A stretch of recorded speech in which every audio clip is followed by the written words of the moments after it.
On Guam, Admiral Nimitz directs the naval strategy for the final phase of war in the Far East. Pearl Harbor, the traditional headquarters of the United States Pacific Fleet, is now a remote rear area. But Nimitz's new base is equidistant from two major Allied objectives. Tokyo, 1,600 miles north. Manila, 1,500 miles west.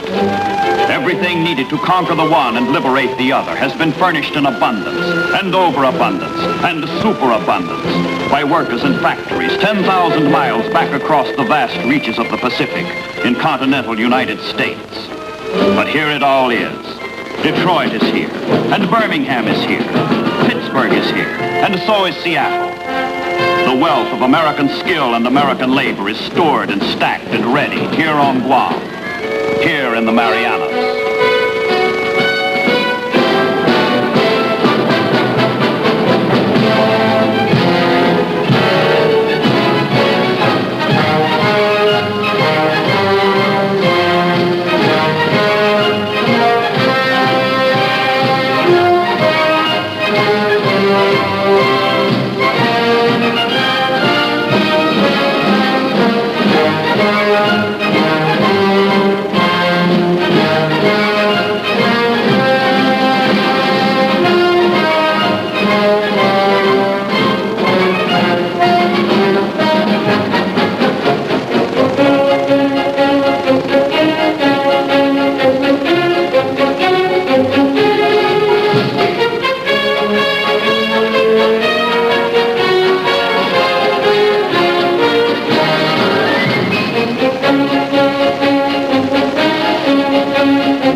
Bases for operations against Japanese sea communications and for long-range air attacks against Japan itself.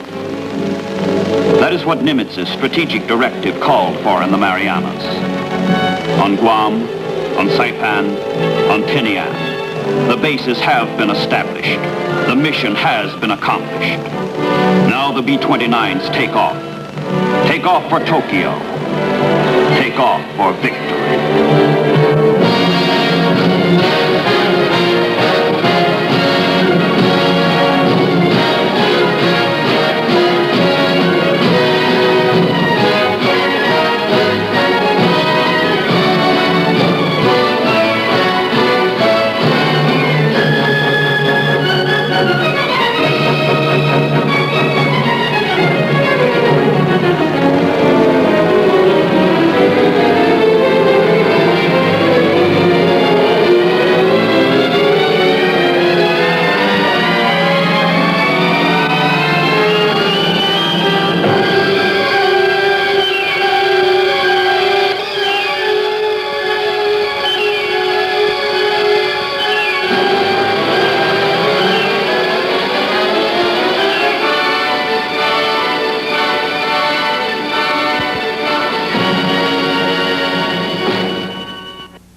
The next 60 minutes of this liberation, it's time he had his glory.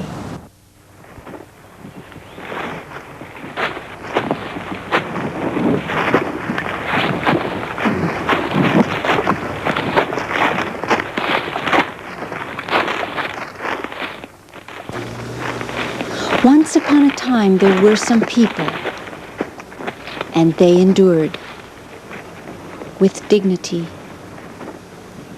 And they had patience, and they walked to freedom.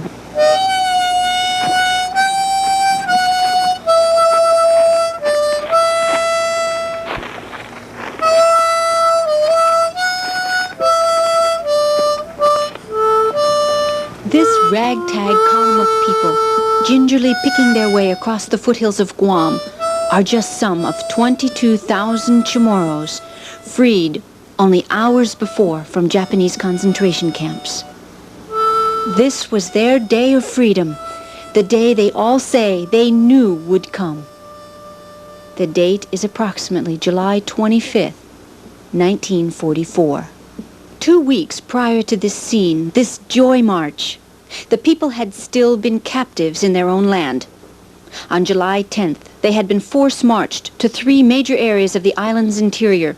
They knew not why, and death was on their minds. Marion Johnston Titano, then 21, remembers. We didn't say it was going to be for mass execution but we felt that we were being led someplace that wasn't going to be good. So we all, the family all tried to get together and,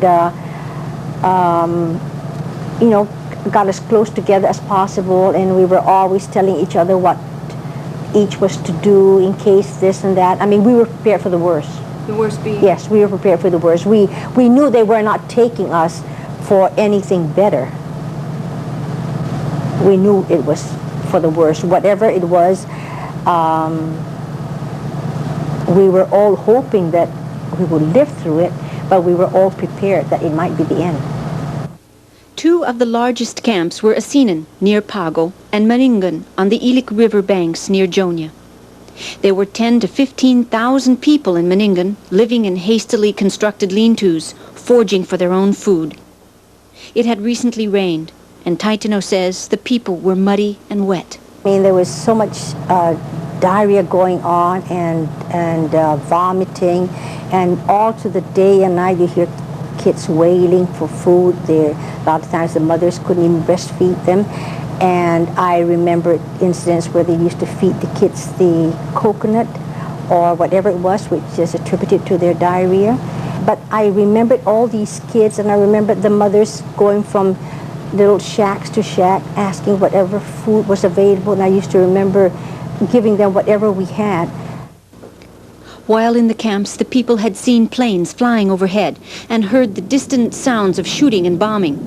They knew the Americans were at the island, but couldn't follow the progress of the invasion.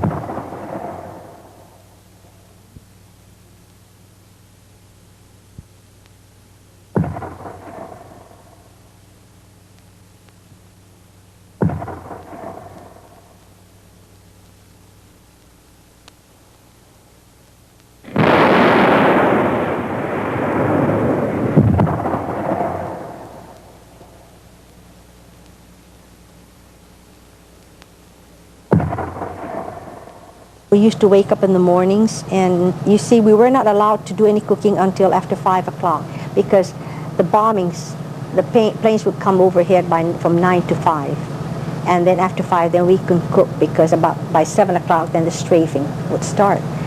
But we used to just listen for those planes, just watch those planes, just all night long. You never believe that anybody would ever say that the sound of bombing and strafing can be music to the ears. It was with us. Whenever there was a lull, we wondered, well, did they pull out? Did they pull out, So we welcome all that noise going on all the time. What that noise was pre-bombardment of the island, in military terms, softening up resistance. It came from the hundreds of ships off the coast of Guam at Agate and Asan. Some of them were found cheering or even assisting some of the pilots that fell because, they had these dog fights, and when some of the pilots that fell, and if they were caught assisting, they were executed. So you couldn't cheer. Among ourselves, I know that some of us would hold, each other's leg and would just pinch into it and dig into it. I mean, but our emotions had to be curtailed. We just couldn't come out, but we were doing it among ourselves, squeezing each other and hugging each other. And I would say that we should have gone bananas, I guess, but we should have. But as I said, the hope was so strong, and faith was so strong. There was never a moment that I ever doubted that they were going to return. This was the same hope which had existed in the soul of each Chamorro for 31 months. Although this film shows the joyful moments immediately after liberation from the camps, it had taken a lot from the inner Chamorro to get here. That was courage, which at times had meant doing things during occupation which were dangerous and life-threatening. But they were actions which the Chamorro says they just had to do to keep going and not lose faith. For some islanders, that meant hiding a radio. Joe Gutierrez was one man who risked his life to listen to broadcasts from the San Francisco Fairmont Hotel nightly at 5 o'clock.